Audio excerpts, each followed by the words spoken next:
Pemirsa, Presiden Prabowo Subianto memanggil Kepala Badan Riset dan Inovasi Nasional Arif Satria dan Wakil Kepala BRIN Amarullah Octavian ke Istana Negara Jakarta. Untuk memperkuat institusi daerah dalam rangka untuk percepatan. Dalam pertemuan tersebut, Kepala BRIN menyampaikan laporan sekaligus menerima arahan langsung Presiden Prabowo terkait masa depan riset dan inovasi nasional. Lebih lanjut, pemirsa, Arif Satria mengaku telah melaporkan langkah-langkah jangka pendek yang telah disiapkan untuk menata ulang organisasi dan memperkuat dukungan terhadap program prioritas pemerintah Presiden Prabowo, khususnya yang berkaitan dengan pangan dan energi. Institusi daerah dalam rangka untuk percepatan itu melalui sejumlah kawasan sains dan teknologi di daerah. Ya, itu tentu kami berusaha untuk mendapatkan arahan dari beliau terkait dengan arah pengembangan BRIN ke depan. Karena BRIN yang fokus pada penguatan riset dan inovasi ini bisa mensupport berbagai program-program strategis dari Pak Presiden.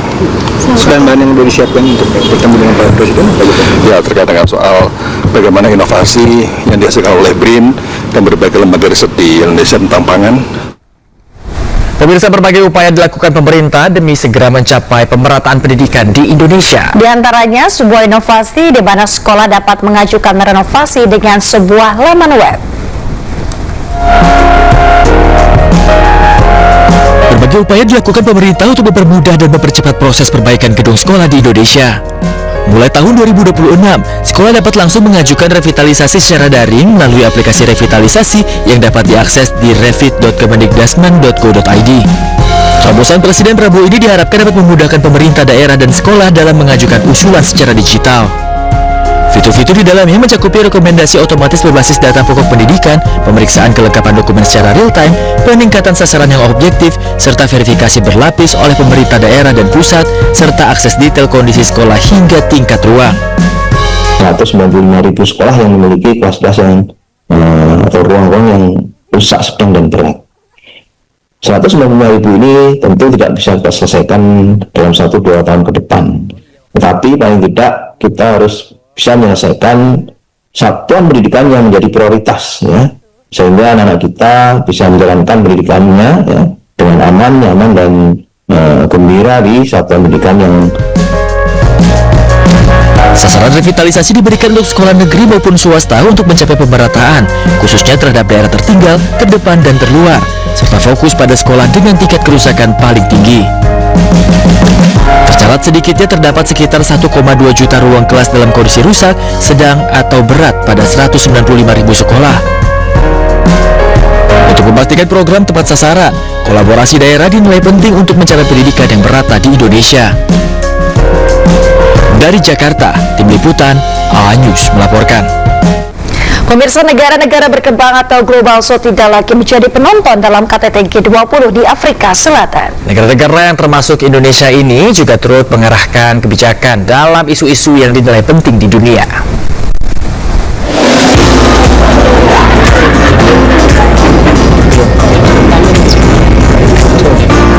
Di bawah kepemimpinan Presiden Prabowo Subianto dan Wakil Presiden Gibran Rakabuming Raka, Indonesia memperkuat perannya sebagai negara berkembang yang memperjuangkan keberpihakan global sekaligus menjadi mitra strategis negara-negara maju dalam menjaga stabilitas ekonomi dunia. Dalam KTT G20 di Johannesburg, Afrika Selatan, negara-negara berkembang atau Global South tidak hanya menyimak keputusan negara besar, tetapi turut mengarahkan kebijakan ekonomi global sebagai co-drivers. Hasil KTT G20 kali ini syarat dengan kepentingan negara berkembang, di mana dokumen Leaders Declaration yang disepakati lebih mendalam dari sisi substansi, mencakup berbagai isu prioritas bagi negara-negara Global South. Keluarga 20 tahun ini adalah melakukan review terhadap peran G20 selama 20 tahun terakhir. Jadi G20 20 at 20. Nah, ini di sini dilihat apa yang menjadi kekuatan G20 selama 20 tahun terakhir dan apa yang menjadi tantangan G20 dalam 20 tahun terakhir. Ini diharapkan dapat membantu ketua G20 selanjutnya untuk menentukan arah G20 ke depan. Indonesia menilai bahwa mayoritas negara berkembang menghadapi tekanan utang akibat ketidakpastian global.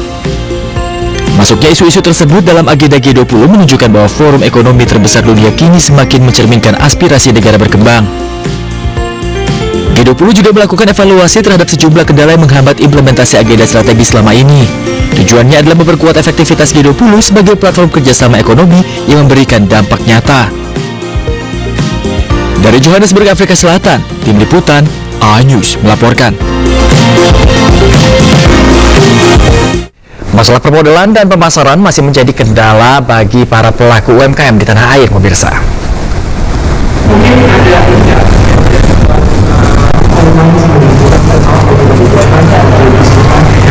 Pemirsa, ratusan pelaku UMKM memamerkan hasil karya dan kreativitas mereka di Bazar UMKM yang digelar di Taman Ismail Marzuki, Menteng, Jakarta Pusat.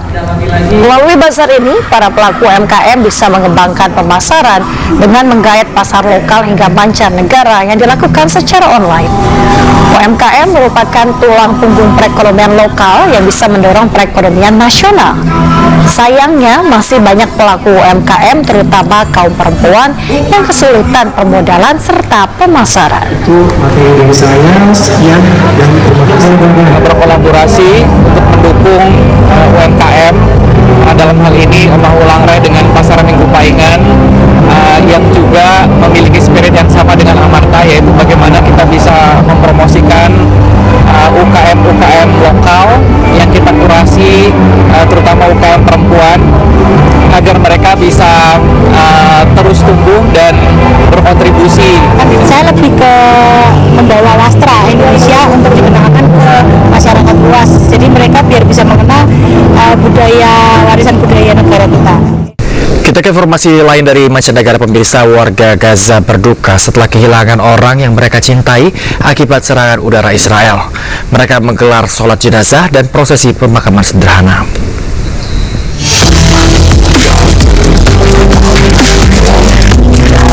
Para pelayat di Gaza menggelar pemakaman bagi orang yang mereka cintai Minggu siang.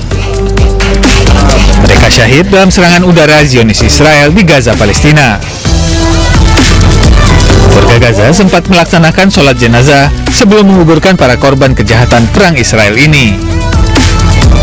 امبارح مجرد ادعاء اسرائيلي باطلاق نار او دخول سياره بعرفش ايش بيقولوا عنها تسللت في الشارع الامن، دفعنا ثمن ما بين 20 ل 30 شهيد بس، لانه انا جاني خبر ابني ما قدرتش اعرف ايش باقي الاخبار، فيقال ما بين 20 ل 30 شهيد.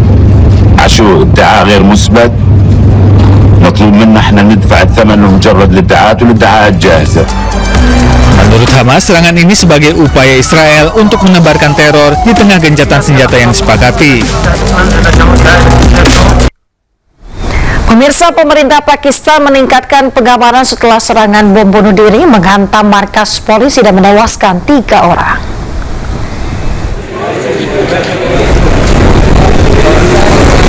Pemirsa, polisi dan tentara Pakistan menutup area bom bunuh diri di markas paramiliter di Peshawar. Peristiwa ini menyebabkan 3 polisi meninggal dunia dan sejumlah orang terluka. Tim forensik telah tiba di TKP mengumpulkan bukti-bukti untuk membantu mengidentifikasi pelaku penyerangan. Kepala Polisi Peshawar, Mian Syahid, mengklaim 3 orang teroris bertanggung jawab atas serangan ke markas besar Polisi Federal. Perdana Menteri Pakistan Muhammad Shahbaz Sharif mengutuk serangan tersebut dan mengatakan pemerintah bertekad untuk memberantas terorisme. Hingga saat ini belum ada kelompok yang bertanggung jawab atas serangan itu.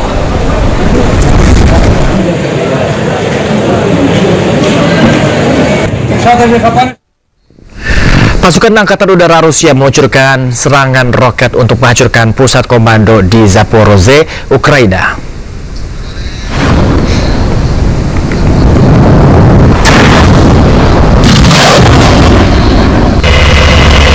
Kendaraan tempur Rusia melepaskan serangan tembakan roket peluncur ganda BM-27 ke pusat komando serta peluncuran UAV di Zaporozhye, Ukraina.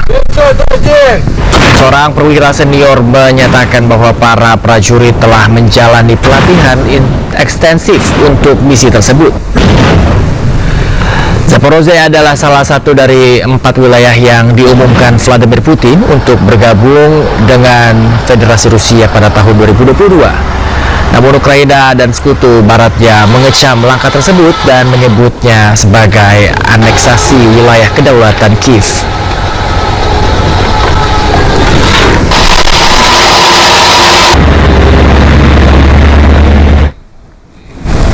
Pemirsa, indeks kualitas udara di Delhi, India turun hingga ke level parah. Akibatnya, pemerintah setempat membuat sejumlah langkah proaktif untuk melindungi kesehatan masyarakat.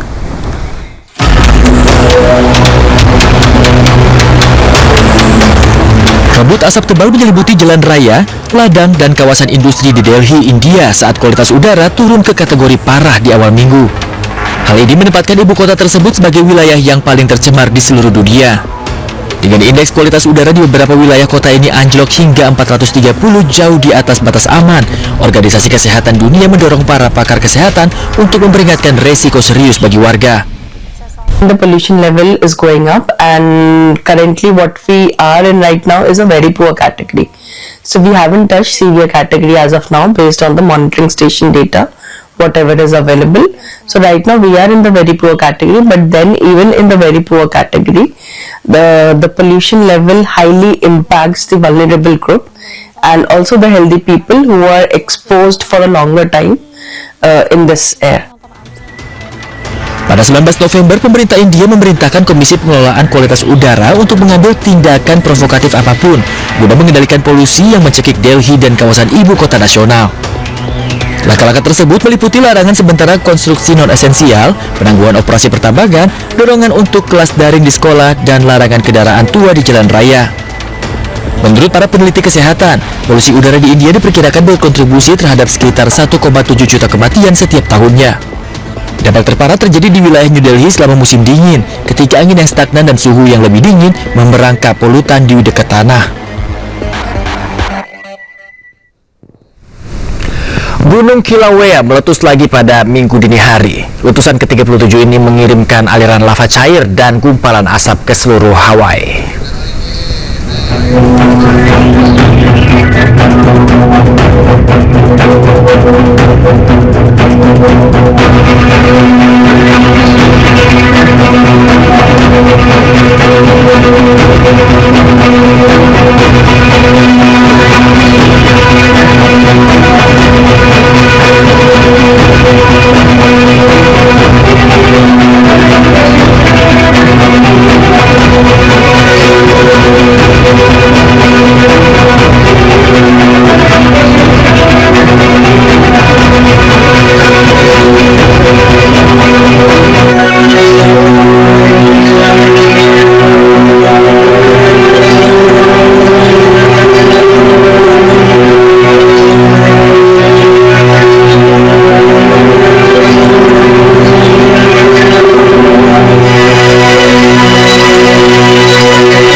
Pemirsa, astronot Rusia merekam aurora borealis yang indah dari stasiun luar angkasa internasional.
Siap bersuara?